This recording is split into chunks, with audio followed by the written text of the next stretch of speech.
Very important, Indian express के first page पे ही आपने इसको आज देखा भी होगा। इथियोपिया का एक वॉल्केनो है जो कि पहले डॉर्मेंट था और 12,000 साल बाद ये इरप्ट हुआ है। पहले ये डॉर्मेंट था, 12,000 साल हो गए, ये कभी इरप्ट नहीं करा। अब जब इरप्शन हुई है तो धुआं ही धुआं निकले जा रहा है। मतलब आपको अभी मैग्मा और लावा की टर्म नहीं दिखेंगी, यहाँ पे सिर्फ एशेज हैं। एशेज के लिए एक और टर्म भी यूज करी जाती है जिसको आपने सुना होगा, पायरोक्लास्टिक। Pyroclastic Ashes. एक बार पूछ लिया था कि क्या क्या कॉम्पोजिशन होती है पायरोक्लास्टिक एशेज की।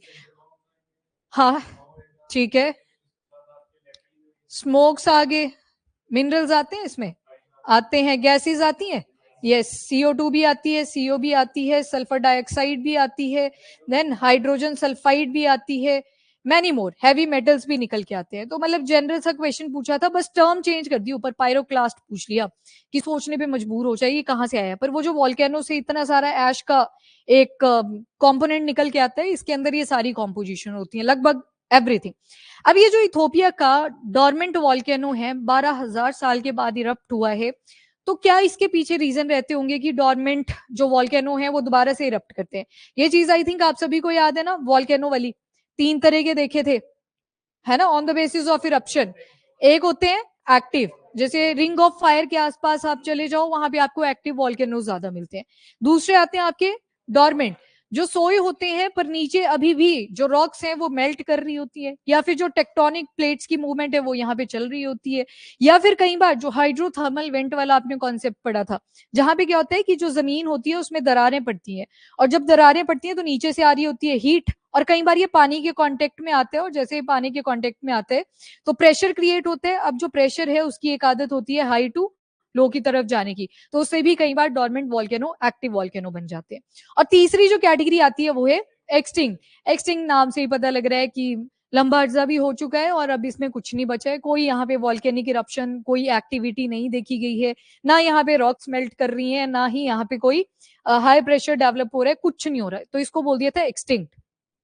अभी ये वाला कौन सा था, तो ये डॉर्मेंट था, और डॉर्मेंट से क्या बना है, एक्टिव वॉल्केनो बना है। वॉल्केनोस के ऊपर सवाल बनते हैं, कई बार मैच द फॉलोइंग डाल देते हैं कि कंट्रीज के साथ कनेक्ट करें।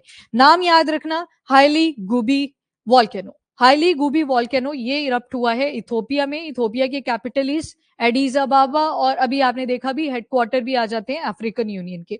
अब देखो इससे क्या हुआ, जब ऐश का एकदम से क्लाउड बाहर की तरफ निकल के आता है, कोई लावा यहाँ पे नहीं निकला है। अब मैंने लावा बोल दिया तो आपको याद रखना है, जब वेंट के अंदर था तो क्या टर्म यूज करी थी, मैग्मा, पर जैसे ही बाहर आ चुका है लावा, पर यहाँ पे बार बार क्या टर्म यूज करी जाएगी, ऐश का क्लाउड। तो ठीक ठाक धुआं निकला है, क्योंकि एक टाइम पे डॉर्मेंट था, ये सोया हुआ था, काफी टाइम से इरप्शंस नहीं थी, तो पहले जो ऊपर धूल मिट्टी डिपॉजिट हो रखी है वो बाहर निकलेगी, फिर जाके कहीं लावा बाहर निकल के आएगा। तो ये ऐश क्लाउड बाहर की तरफ आया। अब देखो हवाओं का जो रुख होता है कैसे इसके पाथवे को भी डिसाइड करता है। सबसे पहले अफ्रीकन यूनियन आ गया, ये इथोपिया वाला पार्ट है। अब ये ना हवाएं ऐसे जा रही हैं घूम के इस तरफ को, और ऊपर आ गया यहाँ पे अपना इंडिया वाला पार्ट, मतलब इंडिया को भी इम्पैक्ट ये कर चुका है। इथोपिया से चला, यहाँ से वॉल्केनिक इरप्शंस आई, कौन सा वॉल्केनो था, हाईली गुबी, ठीक है। तो यहाँ से चला यमन, ओमान, देन इंडिया तक ये एशेस फील करी गई हैं पिछले कल, क्योंकि जो ऐश का पार्टिकुलेट साइज है वो 2 mm से भी कम का है, छोटा साइज है, हल्का होएगा, ज्यादा एयर फ्लो के साथ जा रहा है। बाकी आपको यहाँ पे पता है विंड पैटर्न्स आ जाएंगे, और अभी सर्दियों का मौसम भी है, ज्यादातर हवाएं इंडिया की तरफ आपके मेडिटेरेनियन सी से चली होती है, तो वो सारे इन्फ्लुएंस भी इसको लेके जा रहा है। रेड सी के ऊपर काफी सारी एशेस देखी गई, ये जो वॉल्केनिक इरप्शन हुई, तो मतलब इंडिया तक भी पहुंचा, और जब इंडिया तक पहुंचा तो कुछ फ्लाइट्स थी जो डिले करनी पड़ी, रीजन बिहाइंड क्योंकि एशेस इतनी ज्यादा थी, प्रॉपर कनेक्शन नहीं बन पा रहा था ATC के साथ। तो ये आगे इंडिया के ऊपर इसका क्या इम्पैक्ट पड़ा, इतना ज्यादा ऐश क्लाउड इससे निकला हुआ था। जैसे इंडिगो का एग्जांपल दे रखा है 6E1433, ये केरला के कन्नूर से चली थी टुवर्ड अबू धाबी, पर बीच में इतनी सारी एशेस थी, इसको दोबारा से वापस बुला लिया और अहमदाबाद में इसकी लैंडिंग करवा दी। और भी बहुत सारी, आज इंडियन एक्सप्रेस के अंदर पूरा शेड्यूल दे रखा है कि कौन कौन सी एयरलाइंस डिस्टर्ब हुई हैं बिकॉज ऑफ दिस वॉल्केनो की इरप्शन की वजह से। इसके अलावा volcanic eruption on the basis of magma chamber भी डिफरेंट टाइप का होता है। एक तो होता है फीजर वॉल्केनो, जो प्रॉपर ऐसे डोम या कोन शेप नहीं बनाता, जब ये इरप्ट करेगा, ये देखो ये सारा जमीन का नीचे वाला हिस्सा आ गया क्रस्ट के नीचे का, जैसे ही रॉक्स यहाँ पे मेल्ट करेंगी ये देखो फैल रहा है, ऐसे कोन नहीं बनाई इसने, ये फैल रहा है, तो इसको बोल देते हैं fissure type of volcano. Then shield आ गया, इसमें प्रॉपर शिल्ड बनेगी, जो आपका वॉल्केनो है यानी कि जो मैग्मा है वो बाहर की तरफ आएगा। विस्कोसिटी इसकी कम है, मतलब थिकनेस इसकी कम होगी। जैसे आप हनी और वाटर को देखते हो तो इसमें कौन ज्यादा विस्कस है, ये हनी ज्यादा होगा। दीवार पे फेंकना, हनी आराम आराम से आएगा, पानी स्पीड में आ जाएगा। देन उसके बाद आता है कॉम्पोजिट वॉल्केनो। कॉम्पोजिट में मल्टीपल लेयर्स बन जाती हैं कि जो रास्ता होता है कभी भी सीधा नहीं बनता, और इसी के बेसिस पे आपने कुछ टर्म्स पढ़ी होंगी। जैसे बिल्कुल बेस पे जहां पे रॉक्स मेल्ट कर रही थी उसको बोलेंगे बैथोलिथ।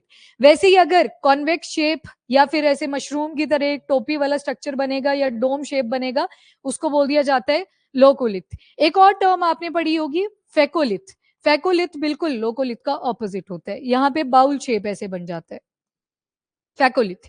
इसके अलावा सिल आएगा, डाइक आएगा। डाइक जो होती है ये हॉरिजॉन्टल छोटे छोटे पाथवेज, जैसे ये तो मेन वेंट चला गया ऊपर की तरफ जहां से एक्चुअल में बाहर इरप्शन आपको दिखाई देगी, पर ये जो डाइक अंदर रह जाते हैं, वो जो इंट्रूसिव रॉक थे वो यहीं पे तो बनने हैं।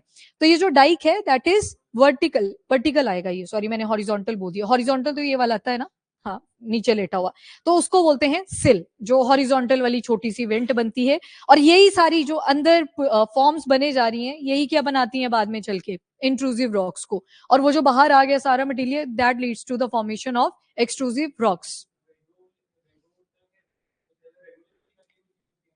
नहीं, एक फैको होता है, एक लोको होता है, लोपो बोल देते हैं, बेथो आ जाता है, स्टॉक आता है, डाइक एंड सिल। और कुछ और पढ़ा होगा आपने, कंफ्यूज कर गया आप। चलो जी, तो ये सारी टाइप्स आ गई वॉल्केनोस की on the basis of the shape. और जो साल्डेरा होता है, साल्डेरा सबसे डेंजरस होता है। इसमें पूरी की पूरी पहले कोन बने जा रही थी, और एक टाइम आएगा इतनी ज्यादा इरप्शन आई वो टोपी उड़ जाती है ऊपर से, ऐसे क्रेटर लाइक अपीयरेंस आ जाती है, खाली हो जाता है वो, कोन शेप नहीं बचती। तो that is caldera type of volcano. हाँ जी, ऑनलाइन, ठीक ठीक। लोकेशन ध्यान में रखना, और कौन से वाला वॉल्केनो है, तो हाईली गुबी वॉल्केनो इथोपिया का है। और काफी लंबे अरसे से ये डॉर्मेंट ही था, सोया ही हुआ था, अब जाके ये दोबारा से एक्टिव वॉल्केनो हुआ है। अब देखो, आपकी एक जियोलॉजिकल टाइम स्केल होती है, और उसमें आपने eon, era, period, epoch, age कुछ ऐसे सुना है। जैसे एज तो आप हिस्ट्री में पढ़ते हो, संगम में एज, एज मतलब छोटी सी यूनिट है। सबसे बड़ी जो यूनिट आएगी वो है इयॉन, फिर उससे छोटी आती है एरा, देन पीरियड, फिर इपॉक, और फिर सबसे छोटी एज। एज जो है वो हम काउंट करते रहते हैं, जैसे डायनेस्टीज आई, एम्पायर्स बने, उनके बेसिस पे एज वर्ड को यूज कर लेते हैं। अब इसमें देखोगे आप तो इयॉन सबसे बड़ी यूनिट, इसमें छोटी क्लासिफिकेशन आप करोगे एरा आएगा, एरा का भी पीरियड आएगा, पीरियड का भी इपॉक आ जाएगा। ये पीरियड, कुछ कुछ वर्ड्स आपने यहाँ पे सुने होंगे, जैसे जिरासिक सुन रखा है, तो जिरासिक भी क्या था, एक टाइम का पीरियड था, वो पीरियड की बात करी गई थी। हम कहाँ पे रह रहे हैं, तो हमारा जो पीरियड चल रहा है इस टाइम, इयॉन में आ जाओ पहले तो। फेनरोजोइक इयॉन है, सेनोजोइक एरा है, क्वाटनरी पीरियड है, और इपॉक देखोगे तो होलोसीन है। आज तक जो चल रहा है वो होलोसीन वाला ही है। जैसे स्टोन एज जब आपने पढ़ी होगी, वहां पे क्या क्या टर्म्स आई थी, पैलियोलिथिक आई थी, मीजो आई थी, नियो आई थी। पर उसमें भी आपने प्लिस्टोसीन करके एक टर्म पढ़ी होगी, P for Palaeolithic, P for Pleistocene. उस टाइम पे जो इंसान था वो सिर्फ आवाजें प्रोड्यूस करता था, कोई उसके प्रॉपर लैंग्वेज नहीं हुआ करती थी। जैसे जैसे टाइम बीता, नियोलिथिक में आप आते हो तो वहां पे होलोसीन इपॉक शुरू हो जाता है।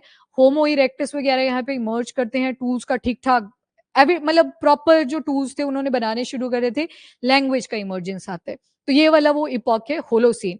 अब इस होलोसीन इपॉक की जब से फॉर्मेशन हुई उसके बाद ये पहली बार इरप्शन हुई है, तो होलोसीन भी आपने याद रखना है यहाँ पे।